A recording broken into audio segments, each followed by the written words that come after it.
श्रीपादाचा अवतार व त्याचे बालचरित्र. अध्याय 11 व 12. श्री गणेशाय नमः. नामधारकाने सिद्धमुनींना अवतार परंपरेविषयी प्रश्न केला म्हणून सिद्धमुनी पुढील वृत्तांत कथन करीत आहेत.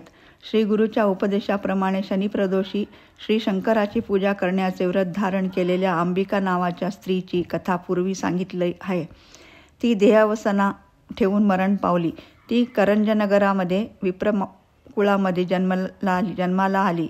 ही अंबा नावाची कन्या उपवर झाल्यावर माधव नावाच्या एक शिवव्रती ब्राह्मणाला दिली. तेथेही ती पूर्वजन्मातील संस्कारमुळे शिवपूजा भक्तिपुरसर करीत होती. पुढे वयाच्या 16व्या वर्षी ती गरोदर झाली. तिला डोहाळा येई उत्तम लागले आणि ती ब्रह्मज्ञान सांगू लागली. 9 मास संपताच एका शुभतिथीला ती प्रसूत होऊन तिला पुत्र झाला. ते बालक जन्मताच ओंकार शब्द उच्चारू लागले. हे पाहून लोक विस्मित झाले. पित्याने त्याचे जातकर्म करून ज्योतिषांना प्रश्न करताच ते म्हणाले, हा कुमार कारुण्य ऋषी आणि सर्वाचा गुरु होईल. हा अवतारी पुरुष होऊन याला अष्टसिद्धी प्राप्त होतील. हा त्रिभुवनात पूज्य होईल. मात्र हा ब्रह्मचारीच राहील. तो ओंकार शब्द जपत असतो म्हणून इष्टमित्र पाहण्याला येऊ लागले आणि बाळाला त्यांची दृष्टी लागेल म्हणून मातापिता त्यांची दृष्टी काढून त्याला अंगारा लावू लागले. त्याचे नरहरी असे नाव ठेवले. आईची ममता मोठी विचित्र असते. ती म्हणाली, बाळाला स्तन्य दूध पुरेसे मिळत नाही म्हणून एखादी शेळी तरी आणा. तेव्हा बालकाने तिच्या स्तनाला स्पर्श करताच दुधाचा धारा वाहू लागून तिचे वस्त्रसुद्धा भिजू लागले. पुढे बालक वर्षाचे झाले तरी ओंकार शब्दाविषयी काही बोलेना. तेव्हा त्यांना वाटू लागले, दैवयोगाने हे मुके झाले की काय. अनेक धार्मिक उपाय करून पाहिले पण बाळ काही बोलेना म्हणून मातापित्यांना चिंता पडली. पुढे मुलगा 7 वर्षाचा झाला. मुंजीला योग्य झाला. या मुक्या मुलाला मुंजीमध्ये उपदेश तरी कसा द्यावा. आम्ही शनिप्रदोषी शिवपूजा केली, ती कशी व्यर्थ झाली. अशा नाना प्रकाराने आई दुःखीत झालेली पाहून बालकाने घरातील एक लोखंडाचा तुकडा हातात धरून आणला. तेव्हा त्याचे 52 कशी सोने झालेले पाहून सर्वांना विस्मय वाटला. इतकेच नव्हे तर एखाद्या लोखंडाच्या तुकड्यावर त्याने अमृतदृष्टीने पहावे आणि ते तत्काळ सुवर्ण व्हावे असे घडू लागले.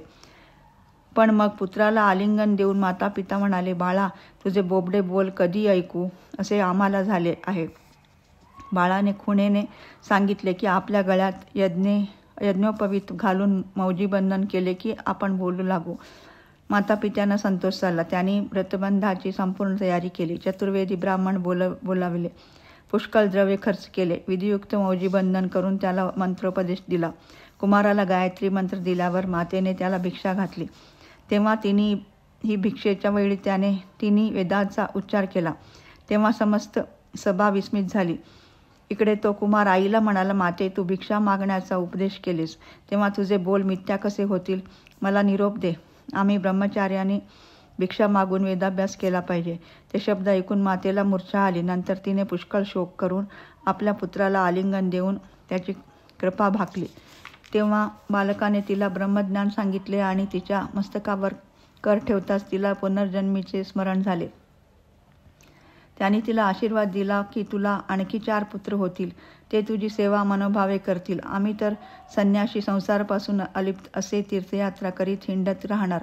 हा संसार म्हणजे स्वप्नासारखा आहे.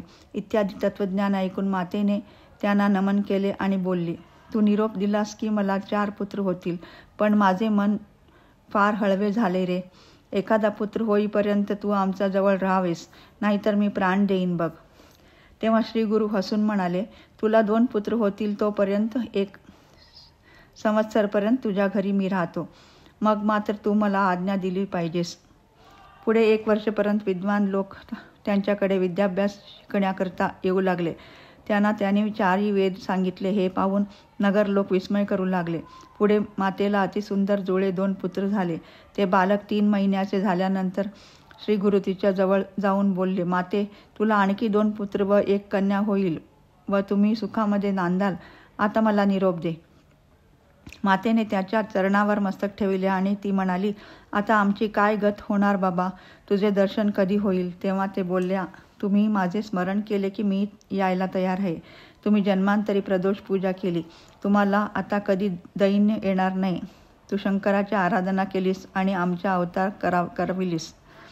तुझी वासना पूर्ण झाली आहे. आम्हाला निरोप दे. नगर लोकांनी त्यांचे नाना परीने स्तोत्रे करून त्यांना निरोप दिला. जाता जाता त्याने मातेला निजरूप दाखविले. श्रीपाद वल्लभ दत्तात्रेयाचे तिला दर्शन झाले. श्री गुरुनाथ बद्री वनाला जाण्याचं निघाले. मार्गात त्यांनी काशी क्षेत्रात काही काळ तप केले. तेथे अनेक संन्यासी तप करीत होते. त्या बालब्रह्मचार्याला पाहून त्यांना फार आश्चर्य वाटले. त्यांच्यामध्ये कृष्ण सरस्वती नावाचे एक ब्रह्मज्ञानी तपस्वी होते. त्यांनी इतर यतीश्वरांना विनंती केली की हे वयाने लहान आहेत म्हणून यांची निंदा करू नका. ते विश्ववंद्य अवतारी पुरुष आहेत. आम्ही त्यांना संन्यास घेण्याकरिता विनयाने विनवूया.